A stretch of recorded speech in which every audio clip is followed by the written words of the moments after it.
చెప్పారు. అభివృద్ధి వైపు నడిపించండి, సంక్షేమ వైపు నడిపించండి. అవన్నీ పక్కన పెట్టి 24 గంటలు ఏదో ఒకటి తోడి తోడి తోడి లాస్ట్కు ఏమీ దొరకదు మీకు. ఇక్కడ ఇట్లా చేయలేరు, ప్రజల్లో వెళ్ళిపోతుంది, అది అటువంటి పోతుంది. పిఎస్ఆర్ ఆంజనేయులను కూడా చాలా కక్షపూరితంగా లోపల వేసిండేదే. ఎందుకంటే వారు చంద్రబాబు నాయుడు గారిని అరెస్ట్ చేశారు, ఇంకా చాలా మంది నాయకులను అరెస్ట్ చేశారు. దాన్ని దృష్టిలో పెట్టుకొని ఇప్పుడు మన బీజేపీ నాయకులు ఉన్నారు. అమిత్ షా గారు మన దీన్ని మన ఆంధ్రప్రదేశ్ గవర్నమెంట్ అప్పుడు ఇతని మీద కేసులు ఉన్నాయని చెప్పి ఇచ్చింది. సెంట్రల్ హోమ్ మినిస్టర్ ఇచ్చినారు. ఎవరు ఇచ్చారు? హోము అమిత్ షా గారు ఇచ్చారు. అది తప్పని చెప్పమనండి ఇప్పుడు ప్రభుత్వాన్ని. అప్పుడు అది ఆ మాట చెప్తే ఏమి, ఇప్పుడు అమిత్ షా గారు తప్పు చేసినట్టు దాన్ని నిర్ధారణ చేయమండి. తెలుగుదేశం ప్రభుత్వాన్ని కానీ బీజేపీ గారిని ఎందుకు వాళ్ళు ఆ మాట ఊరికే ఉన్నారు? దాని మీద స్టే తెచ్చుకున్నారు ఏబి వెంకటేశ్వరరావు గారు.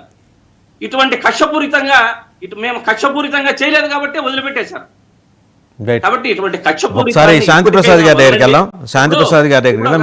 మీకు క్లారిటీ ఉన్నట్లేదు, ఆ డబ్బులు ఎక్కడికి పోయినాయో మీకు క్లారిటీ నాకు అది కావాలండి. ఆ 98,746 కోట్లకి లెక్క చెప్పాలి. ప్రజలు మిమ్మల్ని నిలదీస్తున్నారు. వస్తా మళ్ళీ మీ దగ్గర ఒకసారి శాంతి ప్రసాద్ గారి దగ్గరికి వెళ్దాం. మళ్ళీ వస్తా మీ దగ్గర. ఒక్క నిమిషం ఉండండి ఒక్క నిమిషం. ఇప్పుడు మన వంశీ గారి కేసు ఉంది. వంశీ గారి కేసు ఆంధ్రప్రదేశ్ లో కోర్టులు కానీ అడ్వకేట్లు కానీ లేనట్టు ఢిల్లీ నుంచి పిలిపించుకొని ఇప్పటికి 2,80,00,000 రూపాయలు ఖర్చు పెట్టారు. ప్రభుత్వ నిధులు మన ప్రజల యొక్క సంక్షేమం, మన ప్రజల డబ్బును ఖర్చు పెట్టారు. జగన్మోహన్ రెడ్డి గారి పేరు మీద కానీ, ధనంజయ రెడ్డి పేరు మీద కానీ, కృష్ణమోహన్ రెడ్డి గారి పేరు మీద కానీ వీళ్ళు ఎన్ని వేల కోట్లు ఖర్చు పెడతారు ప్రజాధనాన్ని. ఇక్కడ లేరా అడ్వకేట్లు? వాళ్ళు వాదించడానికి అర్హత లేదా? వారిని అవమానించినట్టు కాదా? ఢిల్లీ నుంచి ఇంపోర్ట్ చేసుకుంటున్నారు అడ్వకేట్లను. ఇది ఎంత మాత్రం సబబు? ఇప్పుడు రాష్ట్ర ఖజానాలో డబ్బులు లేవు అంటారు. మూడు హెలికాప్టర్లో తిరుగుతా ఉన్నారు. చంద్రబాబు నాయుడు గారు ఒకే హెలికాప్టర్, లోకేష్ గారు ఒకే హెలికాప్టర్, డిప్యూటీ సీఎం గారు పవన్ కళ్యాణ్ గారు ఒకే హెలికాప్టర్. డబ్బు ఎక్కడి నుంచి అండి? మీ ఇంటి నుంచి తెచ్చుకొని మీ ఇంటి సొమ్ముతో మీరు తిరగండి. ఇట్లాంటివన్నీ ఒక్క సీఎం గారిని మాత్రమే వదలండి, మిగతా ఇంటి నుంచి ఖర్చు పెట్టుకోండి. ప్రభుత్వ ఖజానాలో డబ్బులు లేవంటూ ప్రభుత్వాన్ని మన ప్రజల డబ్బులంతా విచ్చలవిడిగా కోట్లకి హెలికాప్టర్లకి ఖర్చు పెట్టేస్తున్నారు. ఇది ఎంత మాత్రం సబబు అని అడుగుతున్నాం మిమ్మల్ని. దీనికి సమాధానం చెప్పండి.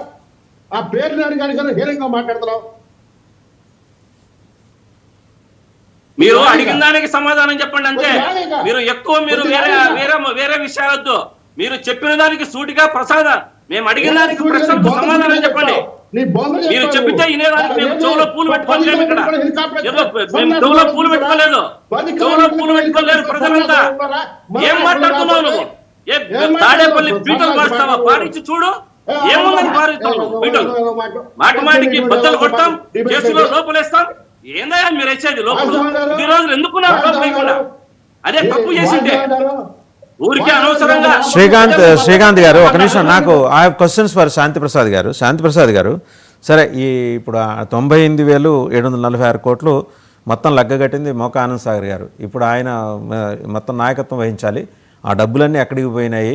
ఒకవేళ బార్డర్ దాటి పీఓకేలే వెళ్ళిపోయినాయా? జైషే మొహమ్మద్ క్యాంప్కి వెళ్ళినాయా? లష్కర్-ఏ-తోయిబా క్యాంప్కి వెళ్ళినాయా? వెళ్తే ఎలా వెళ్ళినాయి? ఈ ఇన్వెస్టిగేషన్ అంతా మోకా ఆనంద్ సాగర్ గారి ఆధ్వర్యంలో